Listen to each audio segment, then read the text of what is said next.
기원전 5세기경 고대 그리스 북부의 압데라 지역에 두 명의 철학자가 있었습니다. 데모크리토스와 프로타고라스인데요. 프로타고라스는 나무단을 나르는 짐꾼이었다고 합니다. 프로타고라스의 인상이 범상치 않았던지 데모크리토스는 프로타고라스에게 자신의 제자가 되어 공부해보지 않겠냐고 물었다고 해요. 그러자 프로타고라스는 아무런 미련 없이 나무단을 길거리에 내팽개쳐두고 데모크리토스를 따라갔다고 합니다.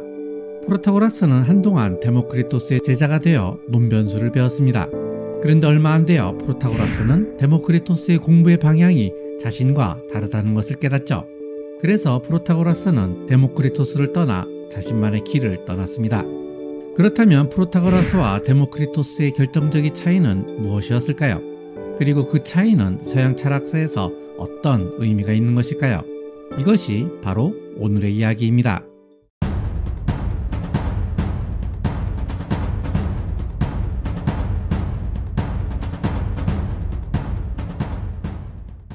고대 아테네 사람들에게는 말을 잘하는 능력이 굉장히 중요했습니다.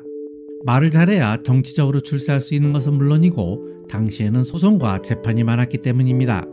고대 그리스의 재판에서는 500여 명의 배심원이 판결을 했어요. 그래서 재판을 이기려면 법에 대한 정확한 이해와 논리적 추론 능력, 그리고 배심원을 설득시키는 논변술이 필요했습니다. 그래서 논변술, 수사학, 논쟁에서 이기는 법을 가르치는 사람들이 나타났습니다. 프로타고라스는 인류 역사상 처음으로 돈을 받고 이러한 것들을 가르친 철학자입니다. 프로타고라스와 관련하여 재미있는 일화가 하나 있는데요. 어느 날 한 청년이 프로타고라스를 찾아와서 재판에서 이기는 법을 가르쳐달라고 했답니다. 그런데 문제는 청년이 돈이 하나도 없는 거예요. 청년은 나중에 공부를 마치고 첫 재판에서 이기면 수업료를 내겠다고 약속을 했습니다. 프로타고라스는 그 조건을 받아들여 청년과 계약을 맺습니다. 말하자면 수업료를 외상으로 하고 제자로 받아들인 거죠. 그런데 수업을 다 마쳤으나 청년은 어떤 재판도 치르지 않고 놀기만 하는 겁니다. 이에 열받은 프로타고라스는 청년에게 수업료를 내어놓으라고 고소를 합니다. 그래서 프로타고라스와 청년 사이에 재판이 열리는데요. 재판장에서 프로타고라스는 이렇게 말합니다. 자신은 어차피 수업료를 받아야 한다는 겁니다. 왜냐하면 재판에서 자신이 이기면 판결에 따라 수업료를 받아야 하고 재판에서 자신이 지면 계약 조건에 따라서 수업료를 받아야 한다는 거예요. 계약 조건이 청년이 재판에서 이기면 수업료를 지급하는 것이었기 때문이죠. 그러자 청년은 이렇게 말합니다. 자신은 어차피 수업료를 낼 필요 없다는 겁니다. 왜냐하면 재판에서 자신이 이기면 판결에 따라서 수업료를 안 내도 되고 재판에서 자신이 지면 계약 조건에 따라서 수업료를 안 내도 된다는 겁니다. 프로타고라스는 이렇게 말합니다. 더운 나라에 사는 사람이 여기 오면 춥다고 할 것이고 추운 나라에 사는 사람이 여기 오면 덥다고 할 겁니다. 그러면 여기는 추운가요? 더운가요? 정답은 여기는 춥기도 하고 덥기도 하다는 겁니다. 왜냐하면 춥다 덥다의 판단은 그것을 주장하는 사람에 따라서 달라지기 때문이라는 겁니다. 더운 나라 사람에게는 이곳이 추운 것이 진실이고 추운 나라 사람에게는 이곳이 더운 것이 진실이라는 겁니다.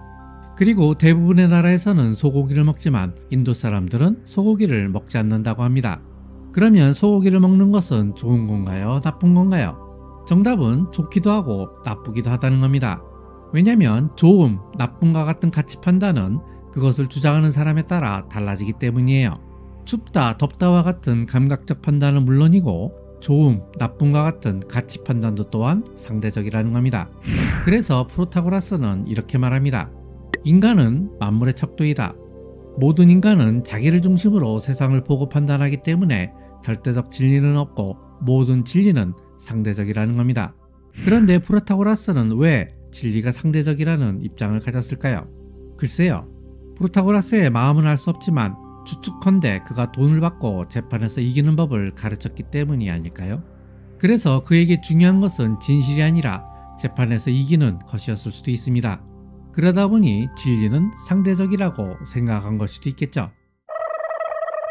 앞에서 저는 프로타고라스와 데모크리토스의 공부의 방향이 달랐다고 말했습니다. 그렇다면 그 차이는 도대체 무엇일까요? 이제부터 그 이야기를 해보죠. 탈레스로부터 데모크리토스까지 고대 그리스 철학자들은 만물은 무엇인가? 라는 질문을 했습니다. 이 질문에 대해서 탈레스는 물, 아낙시만드로스는 아페이론, 아낙시메네스는 공기, 피타고라스는 수, 헤라클리토스는 불, 엠페도클레스는 물, 불, 흙, 공기, 사원소, 데모크리토스는 원자라는 대답을 놓았습니다. 즉 이들의 관심은 자연이었다는 말입니다. 그래서 이들을 자연철학자라고 합니다. 하지만 프로타고라스의 관심은 자연이 아니라 인간이었어요. 만물은 무엇인가 같은 질문에 관심이 없었다는 겁니다. 왜냐하면 인간은 만물의 척도이므로 어떤 사람에게 만물은 물일 수도 있고 어떤 사람에게 만물은 불일 수도 있으며 어떤 사람에게 만물은 수일 수도 있는데 그런 질문이 무슨 소용이냐는 겁니다. 진리는 상대적이라는 거죠. 그래서 프로타고라스의 말로 진짜 철학자였다고 말할 수 있습니다. 프로타고라스는 자연이 아니라 인간에 관심을 가졌기 때문이죠. 그것이 프로타고라스와 데모크리토스 사이의 결정적인 차이라고 말할 수 있습니다. 프로타고라스와 같이 논변술, 수사학, 논쟁에서 이기는 법을 가르쳤던 사람을 소피스트라고 합니다. 소피스트라는 말에는 지혜로운 사람이라는 긍정적인 의미도 있지만 지식장사꾼이나 궤변론자라는 부정적인 의미도 같이 있습니다. 소피스트는 절대적 진리를 부정하고 지식이나 팔아먹고 말장난이나 하는 사람들이라는 거죠. 그런데 정말로 프로타고라스는 말장난이나 하던 지식장사꾼이었을까요? 실제로는 그렇지 않습니다. 프로타고라스는 지혜로운 사람이었어요. 그럼에도 불구하고 소피스트라는 말에 이러한 부정적인 이미지가 씌어진 이유는 소피스트들이 쓴 글이 거의 모두 없어져 버렸기 때문입니다.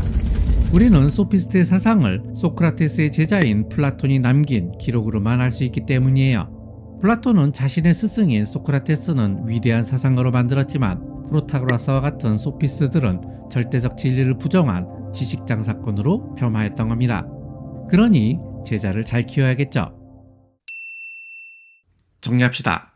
첫째, 프로타고라스는 고대 그리스의 대표적인 소피스트였습니다. 소피스트들은 변론술, 수사학, 논쟁에서 이기는 법을 가르쳤습니다. 둘째, 프로타고라스는 인간은 만물의 척도라고 했습니다. 감각적 판단과 가치 판단은 사람에 따라 달라진다는 겁니다. 즉 모든 진리는 상대적이라는 겁니다. 셋째, 프로타고라스야말로 진짜 철학자라고 말할 수 있습니다. 왜냐하면 그의 관심은 자연세계가 아니라 인간의 세계였기 때문입니다. 이상 프로타고라스였습니다.